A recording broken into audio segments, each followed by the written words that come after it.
KNR channel కి స్వాగతం. Bulletin లో ముందుగా హెడ్లైన్స్ చూద్దాం. మార్పు మరియు సవాల్ ద్వారా తెలంగాణను నడిపిస్తున్న సీఎం రేవంత్ రెడ్డి.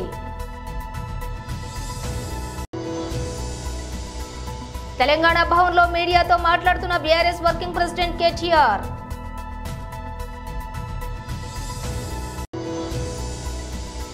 గత ప్రభుత్వాన్ని తుగ్లక్ ప్రభుత్వాన్ని ఎందుకన్నారో ఇప్పుడు తెలిసింది.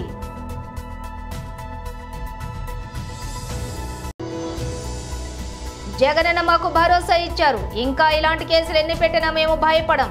ఇంటూరి రవికిరణ్ సతీమణి.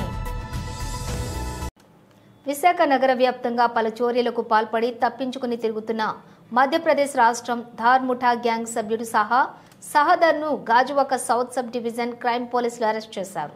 గాజువాక పోలీస్ స్టేషన్లో విలేకరుల సమావేశంలో నగర crime ADCP Mohan Rao, ACP D Lakshman Rao, south crime CI K Srinivasarao దీనికి సంబంధించిన వివరాలు వెల్లడించారు. దువాడ పిఎస్ పరిధిలోని శివాజీ నగర్ ప్యాలెస్ హైట్స్ లోని నివసిస్తున్నటువంటి వినోద్ బాబు కుటుంబ సభ్యులతో గత నెల 16న తిరుపతి వెళ్లారు.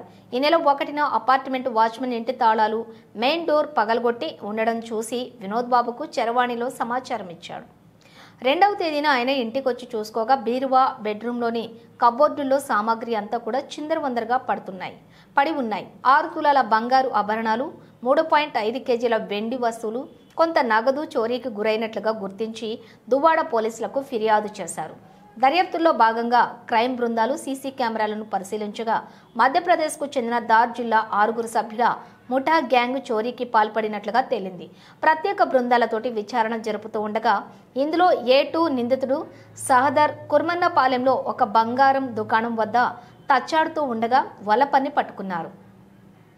నిందితుడు తమ వద్దనున్న చోరీ సొత్తును పార్వతీపురం మన్యం జిల్లా పాలకొండ మండలం బానూరు గ్రామంలోని కొట్టిస లక్ష్మీనాయుడు వద్ద ఉంచినట్లుగా చెప్పడంతో అక్కడికి వెళ్లి లక్ష్మీనాయుడిని పోలీసులు అదుపులోకి తీసుకుని చోరీ సొత్తును స్వాధీనం చేసుకున్నారు.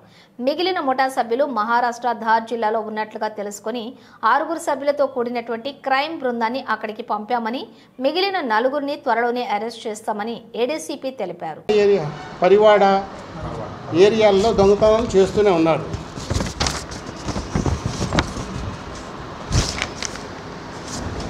దాని మీద పరవాడ, గాజువాక ఏరియాల్లో 6 కేసులు ఉన్నాయి. గాజువాకలో 3 కేసులు, అలాగే పరవాడలో ఒక 3 కేసులు కట్టారు. దువాడలో దీంట్లో 2 మొత్తం.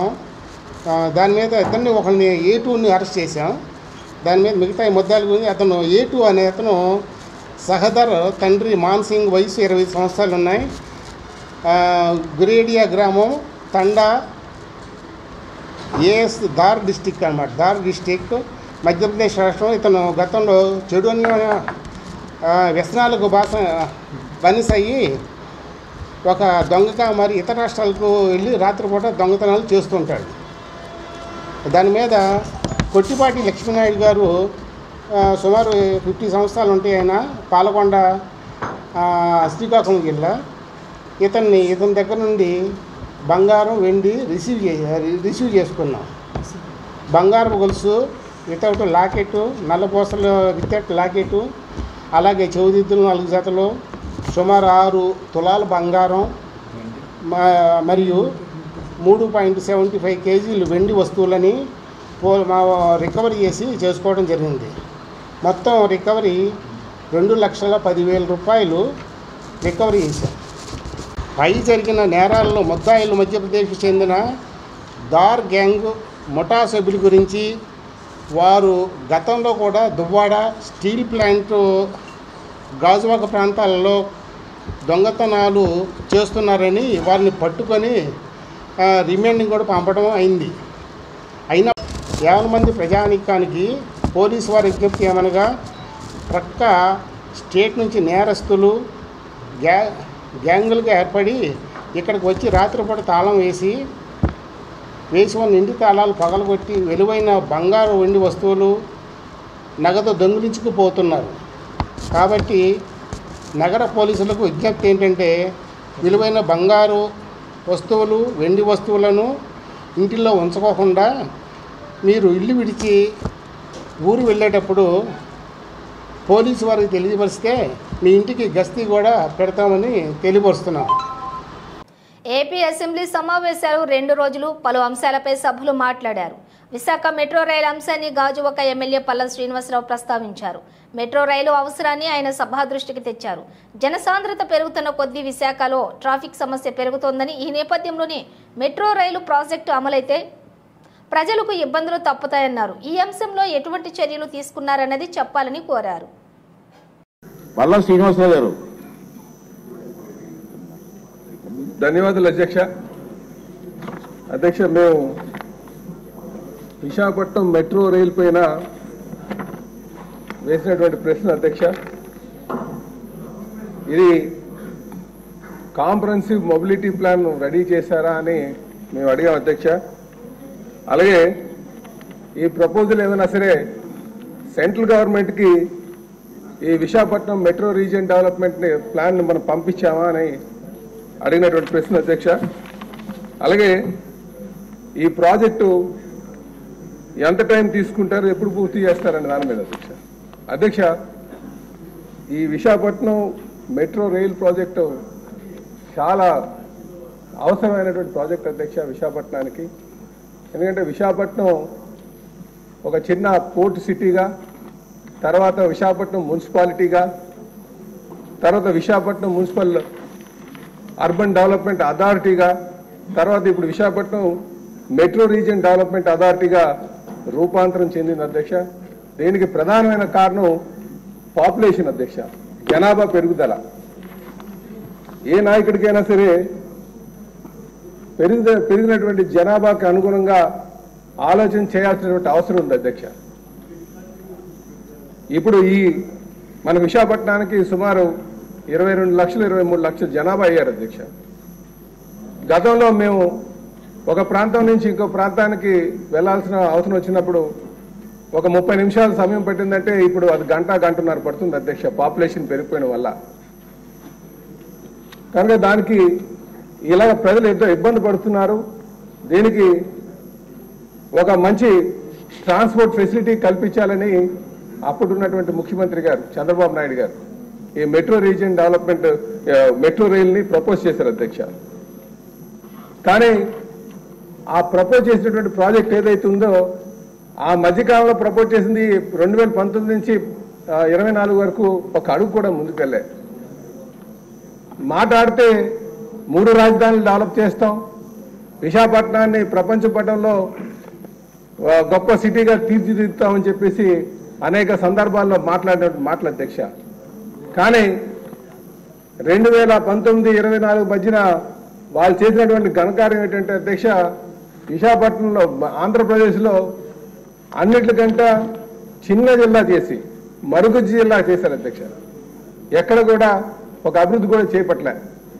అలాగే వీళ్ళు చేసింది ఏంటంటే మాస్టర్ ప్లాన్ డెవలప్మెంట్ కింద వీళ్ళు చేసినటువంటి మార్పులు చూస్తే చాలా దారుణం అధ్యక్ష. వాళ్ళ ఇష్టానుసారం మార్పులు చేశారు అధ్యక్ష. 3 రాజధానుల పేర్లు తీసుకొచ్చి అక్కడ పెట్టి ప్రజలందరూ కూడా భయభ్రాంతులు గుర్తు చేశారు అధ్యక్ష. అయితే మేము అడుగుతుంది ఏంటంటే మినిస్టర్ గారిని, మీరు ఏ మేరకు ఈ ప్రపోజల్ని మెట్రో రీజియన్ డెవలప్మెంట్ అథారిటీ ఏదైతే మెట్రో రైలు ఉందో మెట్రో రైలుకి మీరు ఎంత ప్రతిపాదనలు చేశారు, ఎప్పుడు ప్రారంభిస్తారు, ఎప్పుడు పూర్తి చేస్తారు, ఎప్పుడు ప్రజలకి పడుతున్నటువంటి ట్రాఫిక్ ఇబ్బందులు దీన్ని మీరు పరిష్కారం చేస్తారా అని చెప్పేసి మేము అడుగుతున్నాం అధ్యక్ష. కొనతాల రామకృష్ణ గారు. ప్రశాంత గాజువాక పట్టణంలోని ఓ మహిళలపై దాడి, చిన్నారి అపహరణకు యత్నంతో ఆ కాలనీ వాసులు ఒక్కసారిగా ఉలిక్కిపడ్డారు. పట్టణ నడిబొడ్డున ఉన్న సీతారాం నగర్ నివాసంలో ఉంటున్న ఓ మహిళ వద్దకు గుర్తు తెలియని 2 మహిళలు వచ్చారు. అప్పటికే ఆమె చేతిలో ఉన్న 7 ఏళ్ల వయసున్న చిన్నారి ఉంది. సదరు వ్యక్తులు చిన్నారి తల్లిపై దాడికి యత్నించారు. ఒక మహిళ ఆమెతో ఘర్షణ పడుతూ ఉండగా మరో మహిళ చిన్నారిని అపహరించడానికి యత్నించింది. దీంతో చిన్నారి తల్లి ప్రతిఘటించి కేకలు వేయడంతో 2 మహిళలు అక్కడి నుంచి స్కూటీపై పరారయ్యారు. ఈ ఘటనపై గాజువాక పోలీసులు అన్ని కోణాల్లో దర్యాప్తు చేస్తున్నారు. దీనిపై పూర్తి వివరాలు తెలియాల్సి ఉంది.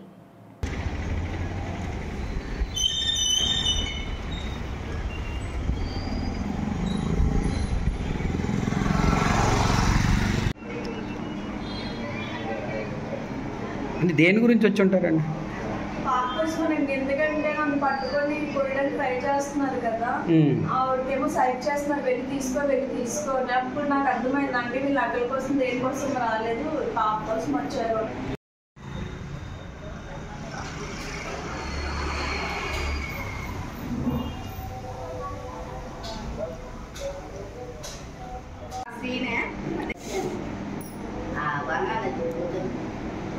వీళ్ళు పెద్దమ్మ గారితో నాకు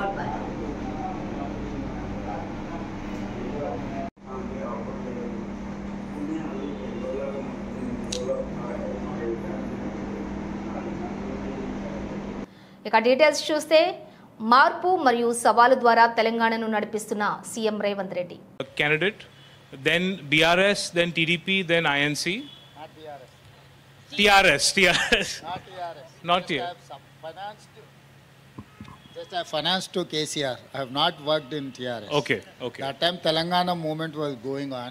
Right. Every Telangana student or industrialist have supported BRS. They have capitalized the sentiment. That's all. Okay. With Naidu, I have worked a quite long time. Yeah. So, with all this experience, very rare to see somebody with that kind of depth. If I can try to get you to start with to remove the Chief Minister hat and just speak to us as a political analyst, because you've had an incredible political analysis from my experience interacting with you. 5 months of experience, 5 months of time we have had to digest June 4th, the national election result. Can you now tell us who actually won the elections?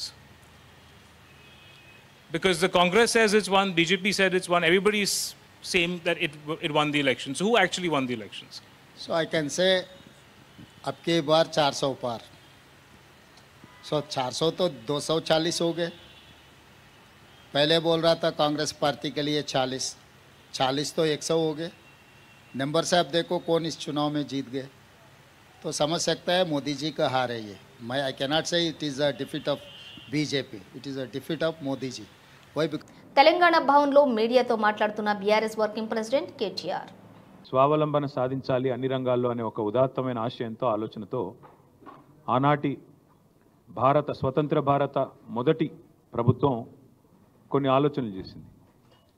అందులో భాగంగా పంచవర్ష ప్రణాళికలు, అందులో భాగంగానే వివిధ రంగాలకు సంబంధించి నిష్ణాతులతో సలహాలు, సూచనలు ఇవన్నీ తీసుకొని స్వావలంబన, స్వయం సమృద్ధి సాధించడానికి పబ్లిక్ సెక్టార్లో కొన్ని కంపెనీలను ఏర్పాటు చేసి తద్వారా ప్రైవేట్ రంగానికి కూడా ఊతమిచ్చి భవిష్యత్తులో భారతదేశం ఉజ్వలంగా ఎదగాలి, స్వతంత్ర భారతదేశం మీద భారత పౌరులందరికీ ఒక విశ్వాసం, కొన్ని ఆశయాలు, ప్రపంచంలోనే ఒక ఉజ్వలమైన శక్తిగా ఎదగడానికి ఎన్నో అవకాశాలు ఉన్నాయనే ఉద్దేశంతో చాలా రంగాల్లో కొన్ని కీలకమైన నిర్ణయాలు తీసుకొని ఆనాటి అప్పటి ప్రభుత్వాలు స్వాతంత్రం వచ్చిన కొత్తలో మరి కొన్ని చొరవగా కొన్ని ముందడుగు వేసే కార్యక్రమాలు తీసుకున్నారు.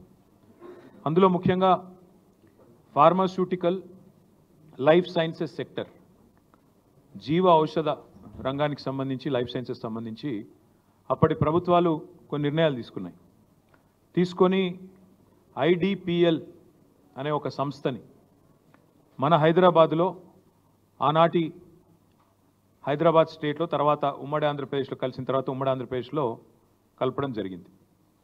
ఈ IDPL అనే సంస్థ Indian drugs and pharmaceuticals limited. గత జగన్ ప్రభుత్వాన్ని తుగ్లక్ ప్రభుత్వాన్ని ఎందుకు అనేవారో తెలుసుకోవాలి అంటే మహిళా కార్యదర్శుల నియామకం, వారికి కేటాయించిన విధులే ఒక ఉదాహరణ. లాస్ట్ గవర్నమెంట్ అసలు అంటే ఇటువంటి దాన్ని ఏమంటారు యాక్ట్లను కూడా చదువుకోకుండా ఎంత గుడ్డిగా ఇటువంటి జీవోలు ఇష్యూ చేసిందని చెప్పడానికి ఇది ఒక తార్కాణం కింద మనం భావించవచ్చు. ఎందుకంటే యాక్చువల్ గా వీళ్ళని గ్రామ వార్డు మహిళా సంరక్షణ కార్యదర్శుల కింద ఇందాక సభ్యులు చెప్పినట్టుగా జీవో నెంబర్ MS నెంబర్ 129 ప్రకారం 2019లో వీళ్ళు నియమించడం జరిగింది అధ్యక్ష. ఓవరాల్ గా చూస్తే అధ్యక్ష వీళ్ళు 15,000 మంది రిక్రూట్మెంట్ చేస్తే అధ్యక్ష దగ్గర 13,815 మంది మహిళా సంరక్షణ కార్యదర్శుల కింద పనిచేసే పరిస్థితి ఉంది అధ్యక్ష. అందులో సుమారుగా 1,189 ఆటోమేటిక్ ఇంకా ఖాళీలు ఉన్నాయి అధ్యక్ష. అయితే 13,815 మందికి అధ్యక్ష 2021కి వచ్చేసరికి మళ్ళీ జీవో నెంబర్ 60 ప్రకారం చేసుకుని వాళ్ళని ఒక మహిళా రక్షణ కార్యదర్శుల కింద వార్డు లేక గ్రామ మహిళా రక్షణ కార్యదర్శి కింద మార్చి వాళ్ళకి ఒక సెపరేట్ జాబ్ చార్ట్ ఇచ్చారు అధ్యక్ష. జాబ్ చార్ట్ లో కూడా అధ్యక్ష చూస్తే పోలీస్ డిపార్ట్మెంట్ ఇందాక కోన రవికుమార్ గారి సభ్యులు చెప్పినట్టుగా ఒక చీఫ్ సెక్రటరీకి ఎన్ని బాధ్యతలు ఉంటాయి అన్ని బాధ్యతలు కూడా ఒక గ్రామ మహిళా సంరక్షణ కార్యదర్శికి అప్పచెప్పడం అనేది చూస్తేనే అధ్యక్ష లాస్ట్ గవర్నమెంట్ తాలూకు అవివేకం అనేది చాలా క్లియర్ గా అర్థమవుతుంది అధ్యక్ష. ఎందుకంటే అధ్యక్ష ఈ రోజు మనం ఇక్కడ చూసుకుంటే అధ్యక్ష పోలీస్ డిపార్ట్మెంట్ లో ఒక ఉద్యోగం సాధించాలంటే వాళ్ళు శారీరక దారుఢ్య పరీక్షలు వాళ్ళు నెగ్గాలి, రిటర్న్ టెస్ట్. ఈ ప్రభుత్వంలో పోలీసులు అక్రమ అరెస్టులు చేస్తున్నారు. ఒక స్టేషన్ నుండి బయటకు వచ్చాక మరో స్టేషన్ పోలీసులు వచ్చి తీసుకెళ్తున్నారు. పైనుంచి వచ్చిన ఫోన్ ఆధారంగా పోలీసులు ప్రవర్తిస్తూ ఉన్నారు. ఇంటూరి చెప్పని విషయాలను చెప్పినట్లుగా సంతకాలు పెట్టించుకుంటూ ఉన్నారు. అయితే జగనన్న మాకు భరోసా ఇచ్చారు, ఇంకా ఇలాంటి కేసులు ఎన్ని పెట్టినా మేం భయపడం. పోలీసులు అరెస్ట్ చేస్తూనే ఉన్నారు. గుంటూరు దగ్గర నుంచి ఫస్ట్ గుడివాడ వచ్చి తీసుకెళ్లారండి. గుడివాడ వచ్చి పోలీసులు వచ్చి గుడివాడ తీసుకెళ్లారు. అక్కడి నుంచి స్టార్ట్ అయ్యింది లాస్ట్ మంత్ 21వ తారీఖు నుంచి ఇప్పుడు వరకు. గుడివాడలో 2 అన్నారు, తర్వాత అరండల్పేట 1, వైజాగ్లో 2, మొత్తం ఆయన మీద 9 కేసులు వేశారండి. గుడివాడలో గుంటూరులో చూసుకుని ఆయన ఇంటికి వచ్చిన తర్వాత ఆ నెక్స్ట్ డే వచ్చి దువ్వాడ పోలీస్ స్టేషన్లో పోలీసులు వచ్చారండి. స్టేషన్ నుంచి వచ్చాం సైన్ అని చెప్తున్నారు. నాకు ఒక రిపోర్ట్ కానీ ఇది అసలు వాళ్ళు ఏం సబ్మిట్ చేయట్లేదు. మనిషిని సైన్ అని చెప్పి తీసుకెళ్ళిపోయి అక్కడ పొద్దున్న నుంచి రాత్రి వరకు కూర్చోబెట్టి అతనితో చాలా వరస్ట్గా బిహేవ్ చేస్తున్నారు. లోపల సిఐలు కానీ పోలీసులు కానీ అందరూ చాలా వరస్ట్గా బిహేవ్ చేసి వాళ్ళకి పోలీసులకి ఫోన్లు వచ్చి వాళ్ళు ఏం చేయమంటున్నారో అది ఆ ఫోన్లో వచ్చిన వాటిని వాళ్ళు ఫాలో అవుతున్నారు. వాళ్ళు ఆ ఫోన్లో ఏం చెప్తున్నారో దానికి సంబంధించి చేస్తున్నారు. ఆయన్ని ఒక అంటే ఇప్పుడు ఏదో కేసు మర్డర్ చేసి అలా వచ్చినట్టుగా బిహేవ్ చేస్తున్నారు. బయటకు వచ్చిన తర్వాత మాకు స్టేషన్ బెయిల్ వచ్చిందని చెప్తున్నారు. బయటికి తీసుకొచ్చేసరికి ఇంకో స్టేషన్ పోలీసులు రెడీగా ఉంటున్నారు. రెడీగా ఉండి ఆయన ఎక్కించుకుని తీసుకెళ్ళిపోతున్నారు. ఎక్కడికైనా అడిగితే చెప్పట్లేదు. ఏం కేసు మీద అరెస్ట్ చేస్తున్నారంటే చెప్పట్లేదు. మాకు ఎలాంటి ఇంటిమేషన్ ఇవ్వకుండా అరెస్ట్ చేస్తున్నారు. వచ్చి ఈ కేసు ఈ పోలీస్ స్టేషన్ కాదు ఇంకో స్టేషన్ ఇలాగా మమ్మల్ని రాష్ట్రం అంతా తిప్పుతున్నారు. లాస్ట్ మొన్న 2 days బ్యాక్ మొన్న జరిగిందండి. రాణిపేట నుంచి మహారాణిపేట నుంచి రాజమండ్రి నుంచి పోలీసులు వచ్చి ఈవినింగ్ 7కి తీసుకెళ్ళిపోయారు. రాజమండ్రి తీసుకొచ్చారు. నిన్నేమో అక్కడ రాజమండ్రిలో సీఏ అయితే చాలా వరస్ట్గా బిహేవ్ చేశాడు. అతనికి అప్డేటు అనవసరంగా అక్రమంగా అతను చెప్పని దాని మీద సంతకాలు పెట్టించుకున్నారు. రిమాండ్కి వేశారు. నేను సెంట్రల్ జైలుకి పంపించారు. నేను రిమాండ్ వేసి ఇవన్నీ జరుగుతున్నాయి. మమ్మల్ని ఊరంతా తిప్పుతున్నారు, రాష్ట్రమంతా తిప్పుతున్నారు. ప్రతి స్టేషన్లో కేసు పెడుతున్నారు. ఏ స్టేషన్లో కేసు ఫైల్ అయితే ఆ కేసుని మా ఇంటూరి రవికిరణ్ మీద యాడ్ చేసేస్తున్నారు. ప్రతి స్టేషన్లో కేసు పెడుతున్నారు. ఆ విషయం చెప్పుకుందామని జగనన్న దగ్గరికి వచ్చాం మేము ఈరోజు. జగనన్న మాకు భరోసా ఇచ్చారు. జగనన్న మాకు అండగా ఉంటామని చెప్పారు. ఎన్ని పెట్టుకుంటారో పెట్టుకోండి, మాకు జగనన్న అండగా ఉన్నాడు. నేను ఈరోజు పోలీసులు ఎవరైతే ఉన్నారో ఎంత అక్రమంగా అతన్ని ఇచ్చేస్తున్నారో వాళ్ళందరి మీద ప్రైవేట్గా కేసులు పెడతాను నేను.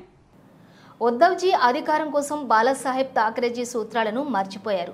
ఔరంగాబాద్ పేరును సంభాజీ నగర్గా మార్చడాన్ని వ్యతిరేకించిన, ట్రిపుల్ తలాక్ రద్దును వ్యతిరేకించిన, ఆర్టికల్ 370 రద్దును వ్యతిరేకించిన, సర్జికల్ స్ట్రైక్ను వ్యతిరేకించిన వారితో ఉద్ధవ్ బాబు కూర్చున్నారు.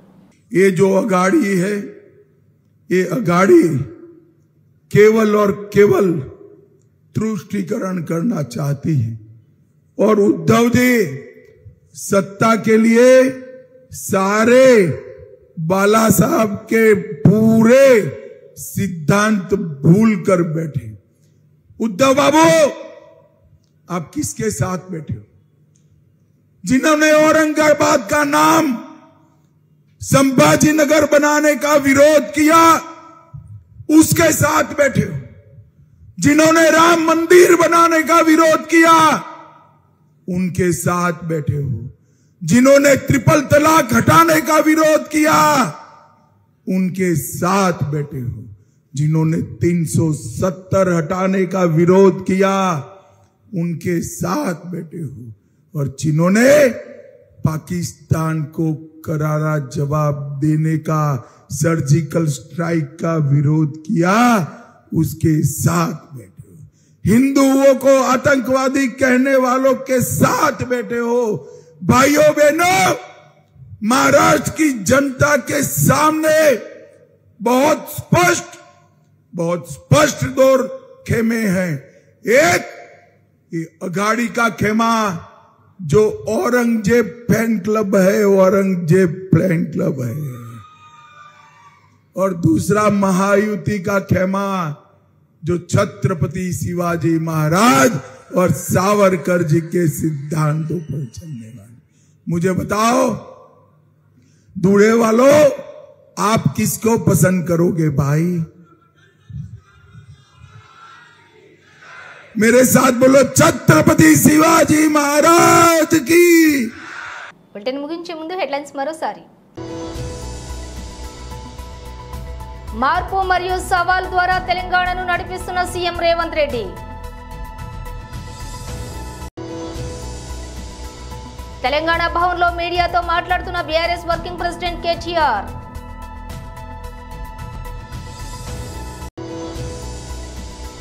గత ప్రభుత్వాన్ని తుగ్లక్ ప్రభుత్వాన్ని ఎందుకన్నారో ఇప్పుడు తెలిసింది.